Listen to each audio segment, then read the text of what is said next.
Good morning class. एक बार फिर स्वागत है आपका सरस्वती विद्या मंदिर इंटर कॉलेज सैद नंगली की भूगोल की ऑनलाइन कक्षा में। तो भूगोल की कक्षा में हम कक्षा 11 का भूगोल पढ़ रहे हैं और कक्षा 11 के भूगोल में हमने अभी पिछली क्लास में पिछली वीडियो में जलवायु के कुछ टॉपिक कवर किए थे। हालांकि वो अभी कोविड-19 की वजह से कुछ सिलेबस आपका थोड़ा कम कर दिया गया है, तो जलवायु के कुछ टॉपिक ही आपके सिलेबस के अंतर्गत लगभग सम्मिलित हैं, वरना उससे कुछ नहीं आएगा। तो हम उससे आगे का टॉपिक उससे आगे का चैप्टर आज हम कवर करने का प्रयास करेंगे। उससे आगे के टॉपिक हम आज पढ़ेंगे। तो उससे आगे का हमारा टॉपिक है, चैप्टर है हमारा प्राकृतिक वनस्पति। प्राकृतिक वनस्पति। तो आप सभी और हम सभी, आप लोग जानते हैं, हम कभी अपने जीवन में अपने घर से बाहर विभिन्न स्थानों पर पिकनिक मनाने के लिए या अन्य किसी दर्शनीय तीर्थ स्थल को देखने के लिए जाते हैं, तो जब हम अपने घर से बाहर निकलते हैं तो धरातल पर विभिन्न प्रकार के पेड़ पौधों को, रंगीन फुलवाड़ियों को, हमने विभिन्न प्रकार के जो प्राकृतिक पेड़ पौधे हैं उनको हमने धरातल पर उगते हुए अवश्य देखा होगा। तो यहाँ बात आती है कि प्राकृतिक वनस्पति की। प्राकृतिक वनस्पति क्या होती है, तो इसके बारे में थोड़ा हम जानेंगे। देखिए, प्राकृतिक वनस्पति एक ऐसे पौधे को हम कहते हैं जो धरातल पर बिना किसी और बाहरी वस्तु के सहयोग के चलता है, विकास करता है, उसको हम कहते हैं प्राकृतिक वनस्पति। या साधारण शब्दों में ये कह सकते हैं कि धरातल पर उगने वाले सभी पेड़ पौधों, झाड़ी, घास फूस आदि को हम प्राकृतिक वनस्पति के अंतर्गत सम्मिलित करते हैं। यानी धरातल पर उगने वाली सभी धरातल पर उगने वाले सभी पेड़ पौधे, झाड़ियाँ, घास आदि सब क्या कहलाते हैं, हमारे प्राकृतिक वनस्पति कहलाते हैं। ठीक है, तो प्राकृतिक वनस्पति यहाँ पर क्लियर हो गया है। प्राकृतिक वनस्पति अगर आपसे बात करते हैं कि आपने प्राकृतिक वनस्पति को देखा है, तो साधारण शब्दों में आप कह सकते हैं कि हाँ जी देखा है, हमारे घर के आगे प्राकृतिक वनस्पति के बहुत सारे स्वरूप देखने को मिल जाएंगे। ठीक है, तो धरातल पर उगने वाले सभी पेड़ पौधे, झाड़ियाँ, घास आदि को हम क्या कहते हैं, प्राकृतिक वनस्पति कहते हैं। भारत में भी विभिन्न प्रकार की प्राकृतिक वनस्पतियाँ पाई जाती हैं, तो जिनमें विभिन्न प्रकार के, हमने बात की थी, पेड़ पौधे, कटीली झाड़ियाँ, बड़े वृक्ष और घास फूस आदि हमारे भारत में भी पाए जाते हैं। तो हम बात करेंगे, क्योंकि आप जानते हैं हम पढ़ रहे हैं भारत का भौतिक पर्यावरण, इस पुस्तक के अंदर हम प्राकृतिक वनस्पति जो आज चैप्टर हम पढ़ रहे हैं, तो अब हम बात करेंगे भारत की प्राकृतिक वनस्पति की, यानी भारत में पाए जाने वाले विभिन्न प्रकार के वनों के बारे में। तो अगला टॉपिक हमारा आता है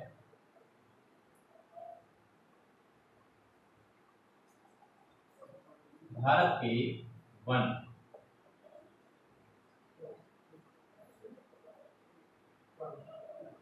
तो भारत में विभिन्न प्रकार के वन पाए जाते हैं, यानी हम बात कर सकते हैं वनों के विभिन्न प्रकार के आधार होते हैं। तो भारत में हमारे प्राकृतिक वनस्पति और वन की हम बात कर रहे हैं, विभिन्न आधारों पर हम वनों की बात करेंगे।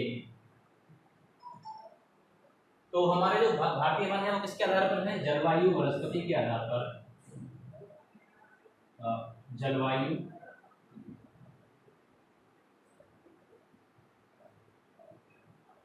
तथा स्थिति, जलवायु तथा स्थिति के आधार पर वनों के बारे में। तो उससे पहले मैं थोड़ा सा एक डायग्राम में बना दूंगा आपके लिए। जलवायु तथा स्थिति का के आधार पर हम वनों की बात करेंगे। आधार पर वनों, भारत के वनों के प्रकार, ठीक। और इसको समझने के लिए वनों के प्रकार में कर लेता हूं मैं, वनों के प्रकार और जलवायु तथा स्थिति के आधार पर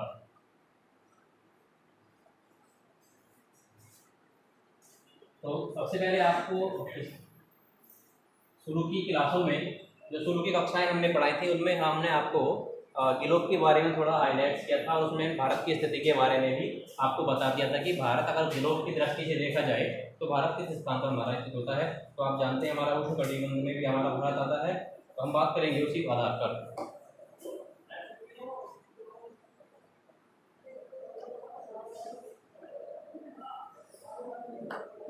ठीक है, मान लीजिए हमारा एक ग्लोब है, पृथ्वी का छोटा नमूना बना रहे हैं, समझ लीजिए।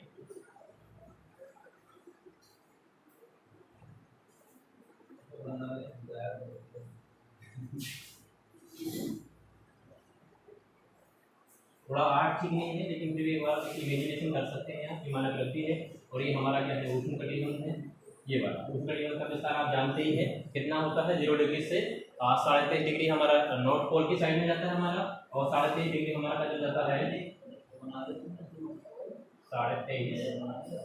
23.5 डिग्री जाता है हमारा साउथ पोल की तरफ। तो हमारा ये पोर्शन है, ये वाला यहाँ से यहाँ तक मैं बात करूँ, और ये पूरा ये हमारा क्या है, उष्णकटिबंध है। क्या है, उष्णकटिबंध। और हम बात कर रहे हैं भारतीय वनों की, तो भारत में विभिन्न प्रकार के वन पाए जाते हैं, इसलिए मैंने आपको अभी बात की थी। इस तरह हम डायग्राम को समझ लेते हैं। आप जानते हैं भारत की स्थिति कुछ इस प्रकार से, क्योंकि आप जानते हैं भारत के मध्य से कर्क रेखा गुजरती है, ठीक है, और कुछ इस तरह से भारत की स्थिति, ठीक, मान लीजिए इस प्रकार से भारत की स्थिति बन जाती है। ठीक है, तो अब हमारा भारत का जो हमारा दक्षिण भारत की हम बात करते हैं, भारत का कुछ जो भाग हमारा आता है उष्णकटिबंधीय क्षेत्र में आ जाता है। अब उसी आधार पर हम बात करते हैं भारतीय वनों की। तो भारत में विभिन्न प्रकार के वन पाए जाते हैं। किसके आधार पर हमने बात की, जलवायु तथा स्थिति के आधार पर। तो सबसे पहले वन का प्रकार हमारा आता है उष्णकटिबंधीय, उष्णकटिबंधीय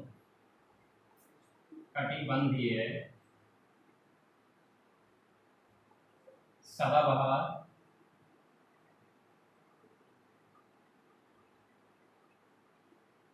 तथा अर्ध सदाबहार वन।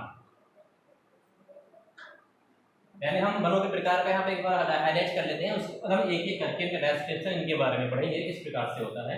तो पहला हमारा है उष्णकटिबंधीय सदाबहार अर्ध सदाबहार वन। अगला हमारा आता है नंबर 2 उष्णकटिबंधीय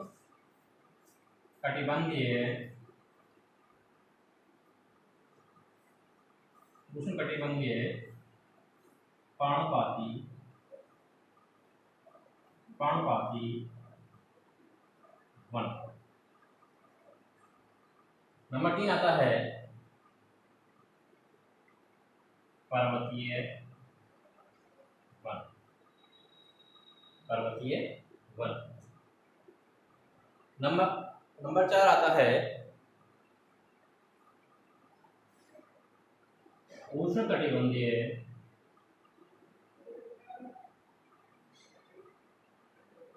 कांटेदार वन। और नंबर 5 आता है हमारा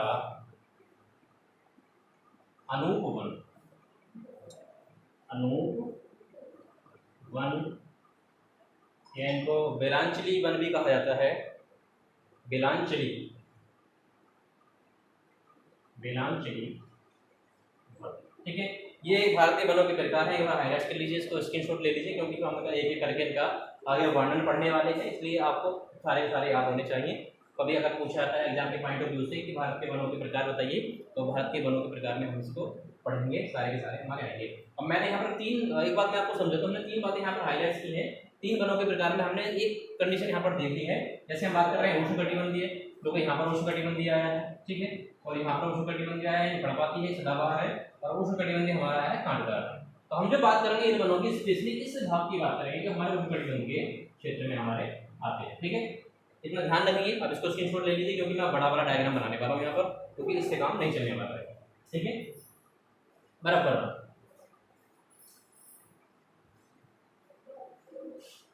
अब हम पढ़ेंगे सबसे पहला उष्णकटिबंधीय वन। ठीक है, उष्णकटिबंधीय सदाबहार तथा सदाबहार वन, इन्हीं वनों की कुछ विशेषताएं पढ़ेंगे।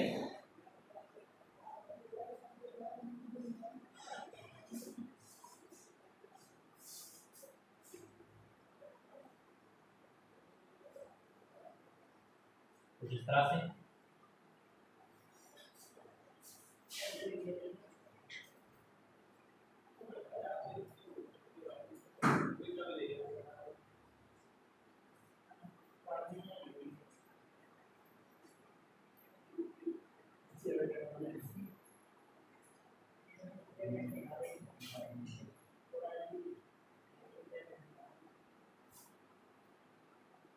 तो इस तरह से मान लीजिए भारत का मैप मान लीजिए प्रैक्टिकली छोटा सा, ठीक है।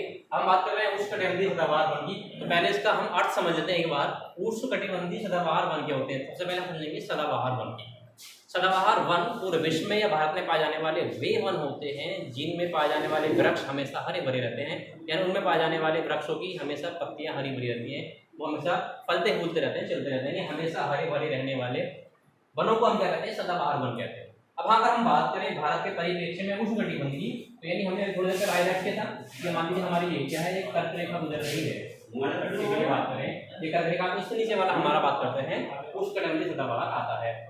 ये हमारा उष्णकटिबंध आता है, और उष्णकटिबंध में हम इन जितने भी हमने उष्णकटिबंध वाले वनों की बात की थी, जैसे उष्णकटिबंधीय सदाबहार वन की बात की हमने, या उष्णकटिबंधीय हमने पर्णपाती वन की बात की हमने, या उष्णकटिबंधीय हमने बात की थी कांटेदार वनों की, तो सारे सारे इसी क्षेत्र में हमारे पाए जाते हैं, ठीक है। अब हम बात करते हैं इनके एक एक वर्णन के बारे में। देखिए, हालांकि मैंने अभी आपको बता दिया कि सदाबहार वन का मतलब क्या होता है, ये भी आपको समझ में आ गया है।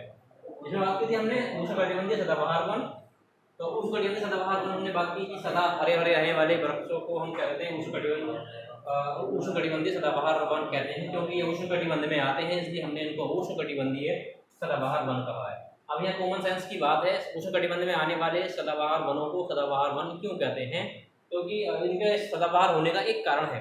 आप जानते हैं कि उष्णकटिबंध वाले भाग में आपको पहले हमने पिछली वीडियो बता दिया था कि तापमान अधिक होता है, तापमान अधिक होने के कारण वहाँ पर वर्षा अधिक होती है, और वर्षा अधिक होने की वजह से सिंपल सी बात है, आप जानते हैं कि प्राकृतिक वनस्पतियों को उगने के लिए पानी की आवश्यकता होती है, यानी सिंचाई की जल की आवश्यकता होती है, तो वो जल वर्षा के माध्यम से उनको प्राप्त होता रहता है। इसलिए हम बात कर रहे हैं कि उष्णकटिबंध में सदाबहार वनों की दिक्कत देखने को मिलती है। स्पेशली हम बात कर सकते हैं कि ये उन क्षेत्रों में पाए जाते हैं उष्णकटिबंध वाले भाग में भी जहाँ वर्षा लगभग ज्यादा होती है, ठीक है। तो उष्णकटिबंध सदाबहार वन की हम विशेषता की बात करेंगे। देखिए, ये वन कहाँ पाए जाते हैं? ये वन पाए जाते हैं पश्चिमी घाट के ढालों पर। तो अब इससे पहले हमने कुछ पिछली वीडियो में हमने पश्चिमी घाट और पूर्वी घाट की बात कर ली थी। तो आप अगर प्रैक्टिकली देखें तो हमारे पास एक फॉर्मूला भी होता है दिशाओं वाला, जो आसानी से हम दिशा को इंगित कर लेते हैं, ठीक है। ये आपने देखा होगा, इस तरीके से हम इसको आप जानते हैं, ये पूर्व हुआ हमारा, ये पश्चिम हुआ, अभी मैं केवल चार की बात कर रहा हूँ, ये हमारा उत्तर हुआ, ये हमारा दक्षिण हुआ, ठीक है। तो हम बात कर रहे हैं पश्चिमी, तो अगर हम इस मैप को उठा करके यहाँ रख देते हैं ऐसे करके, तो आपको समझ आएगा पश्चिमी घाट। पहले घाट की बात चल रही है, तो घाट का मतलब आप समझे होंगे, घाट का मतलब होता है किनारा।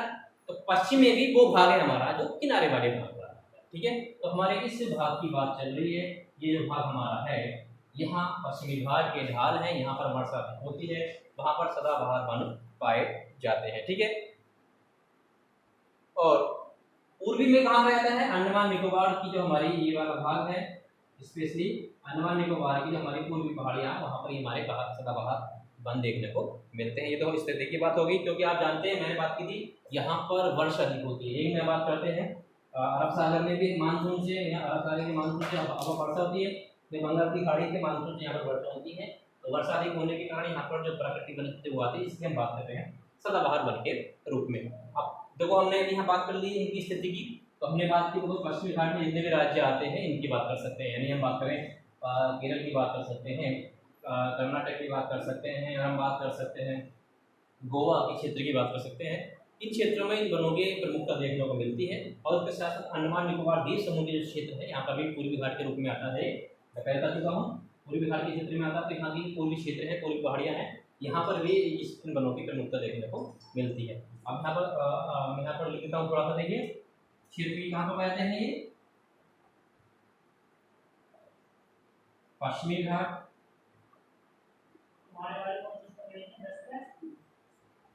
घाट पर, और पूर्वी अंडमान निकोबार क्षेत्र पर, पूर्वी अंडमान निकोबार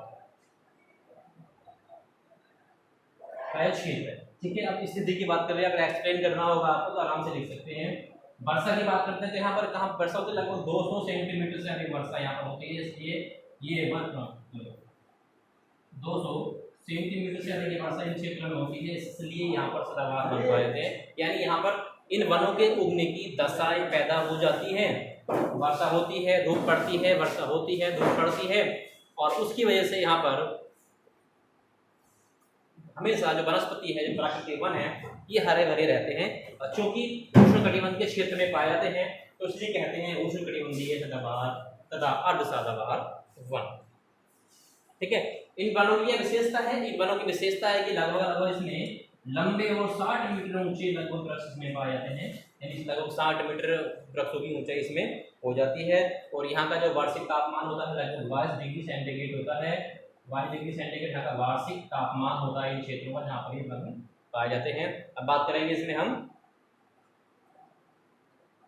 वनों की यानी वृक्षों की प्रजातियों की। तो इनमें पाए जाने वाले वृक्षों की प्रजातियां हैं रोजवुड महोगनी,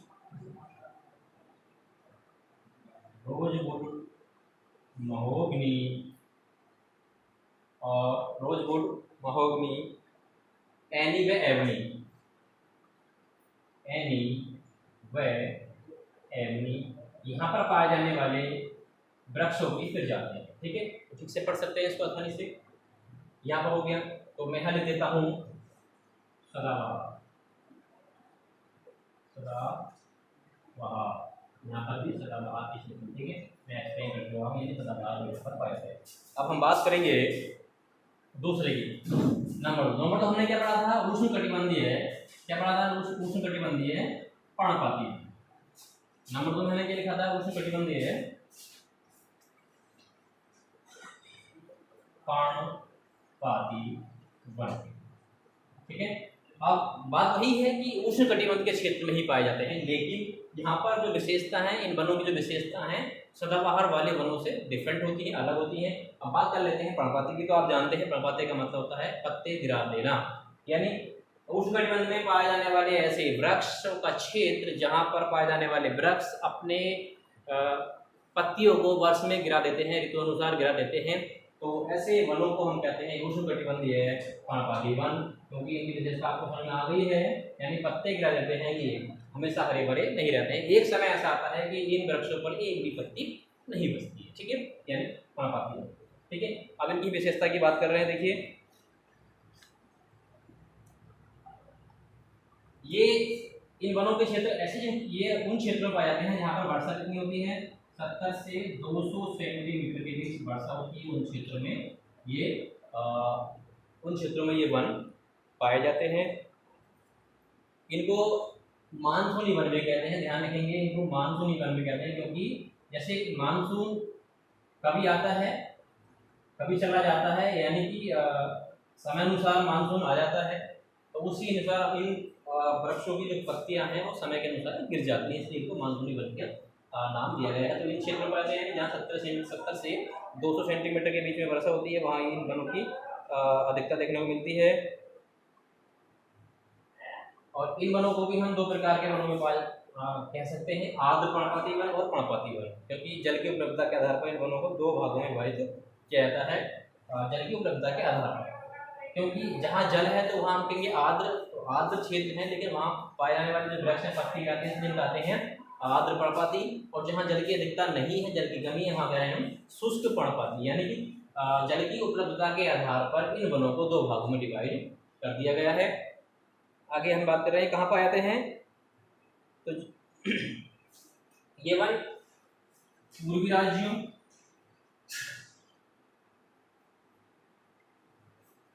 ये वन पूर्वी राज्यों में पाए जाते हैं, बहुत ऐसे मिलते हैं। और पश्चिमी घाट के पूर्वी ढालों पर, पश्चिमी घाट के पूर्वी ढालों पर, पश्चिमी घाट की हम बात करते हैं पूर्वी ढाल, हमारा पश्चिमी घाट का पश्चिमी ढाल इधर हुआ और पश्चिमी घाट का पूर्वी ढाल हमारा इधर हुआ, तो यहाँ हम मान सकते हैं पर्णपाती वनों की देखने को मिलती है।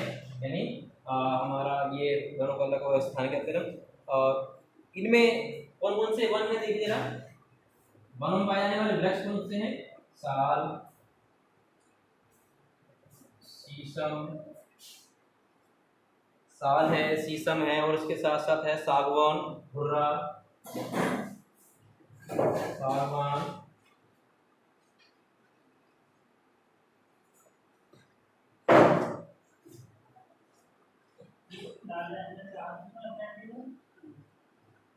सागवान, हुर्रा, आमला आदि काफी वृक्ष इसके अंतर्गत हैं, लेकिन हम कुछ प्रजातियों का गया शीशम, दार, सागवान, हुर्रा, आंवला आदि कुछ ऐसे वृक्ष की प्रजातियां हैं जो उष्णकटिबंधीय पर्णपाती वनों के अंतर्गत सम्मिलित की जाती है। ठीक है, में पाए जाते हैं। अब हम बात करेंगे उष्णकटिबंधीय कांटेदार वन की। उष्णकटिबंधीय कांटेदार वन,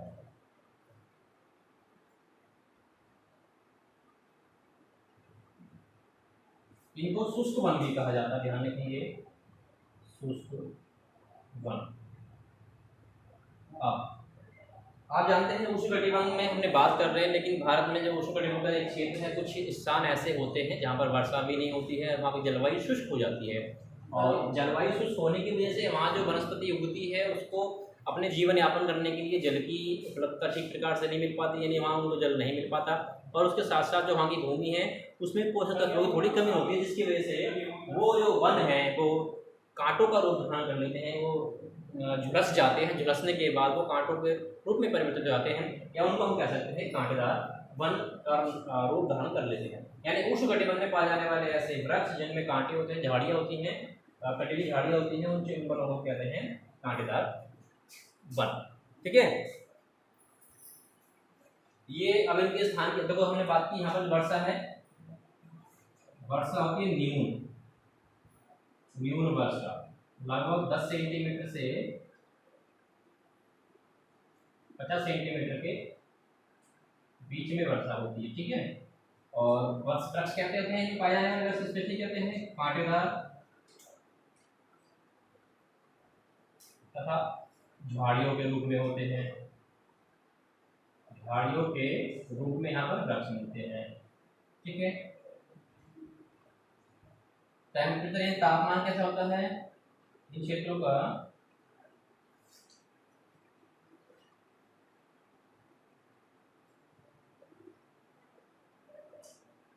ताप क्या होता है, अत्यधिक होता है। अत्यधिक मतलब लगभग 40 और 50 डिग्री सेल्सियस के बीच तापमान यहाँ का होता है, और कांटेदार झाड़ के रूप में होते हैं। वर्षा की कमी होती है, उसके साथ साथ और विशेषता क्या होती है, यहाँ की जलवायु शुष्क होती है, जलवायु शुष्क होती है। ठीक है, तो इन क्षेत्रों में, उन क्षेत्रों में पाया जाता है यहाँ पर ये कंडीशन अप्लाई होती है। ठीक है, और हम अगर राज्यों की बात करें कि भारत में कहाँ पर है, तो भारत में हम बात कर सकते हैं, ये हमारा एक, मैं इसको डायग्राम से इंडिकेट कर दूँ, लगभग हमारा ये वाला जो क्षेत्र है ये हमारा, मैं डिवाइड कर दूँ ऐसे करके, तो ये हमारा कांटेदार वनों का क्षेत्र है, जिसमें हम बात कर सकते हैं। देखिए, गुजरात का कुछ क्षेत्र, राजस्थान तो प्रमुखता से कहेंगे हम, क्योंकि खान के मरुस्थल की जो बात करते हैं स्पेशली वहाँ पर ये वनों का रूप देखने को मिलता है। राजस्थान और मध्य प्रदेश के कुछ भाग की हम बात करेंगे। प्रमुख क्या है, इन राज्यों के अंतर्गत ये हमारे उष्णकटिबंधीय कांटेदार शुष्क वन देखने को मिलते हैं, इनको शुष्क वन भी कहा जाता है। ठीक है, देख लीजिए, जल्दी से स्क्रीनशॉट ले लीजिए, मैं इसको मिटाने वाला हूँ।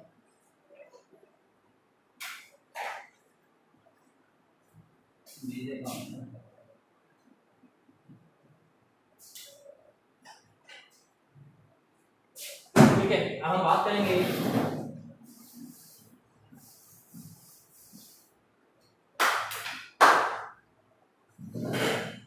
नंबर 4,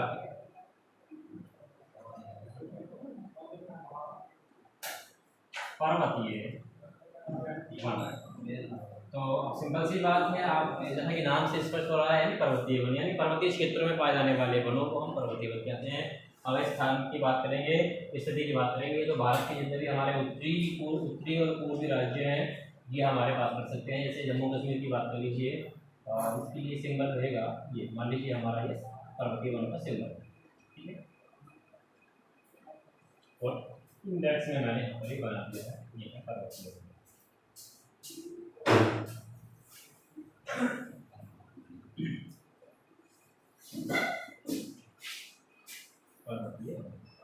तो ये हमारे जो उत्तरी राज्य है, भारत के उत्तरी और थोड़े से पूर्वी राज्य हमारे इनमें क्या पर्वतीय वन स्पेशली देखने को मिलते हैं। इनमें हम बात कर सकते हैं हिमाचल प्रदेश में बात की हमने, जम्मू और कश्मीर की बात की, उत्तराखंड की हमने बात की, और हम बात कर सकते हैं सिक्किम, और हम अरुणाचल प्रदेश के उत्तरी पूर्वी पहाड़ियों की हम इसमें बात कर सकते हैं, जहाँ पर हमारे ये पर्वतीय वन प्रमुखता से देखने को मिलते हैं। ठीक है, अब बात कर सकते हैं इन वनों की विशेषताओं की थोड़ी सी, वनों में क्या क्या विशेषताएं होती हैं। इसमें स्पेशली बात कर सकते हैं व्यापारिक लकड़ियों वाले वन पाए जाते हैं, स्पेशली व्यापारिक लकड़ियाँ प्राप्त होती हैं। ठीक है, इन वनों से औषधि के लिए भी इसमें इस्तेमाल किया जाता है, ये वनों के उपयोग हुए इन वनों से। और अब हम बात कर सकते हैं इन वनों के पर्वतीय वन भी हम बात कर सकते हैं। पर्वतीय वनों को भी हम दो प्रकार से डिवाइड कर सकते हैं, दो भागों में हम डिवाइड कर रहे हैं पर्वतीय वनों को भी। पहला हमारा है पर्वतीय वन हमारे दो प्रकार के हुए, एक हुए हमारे उत्तरी पर्वतीय वन, नंबर 1 पे हम बात करेंगे पर्वतीय वन। दूसरे हुए हमारे दक्षिणी पर्वतीय वन।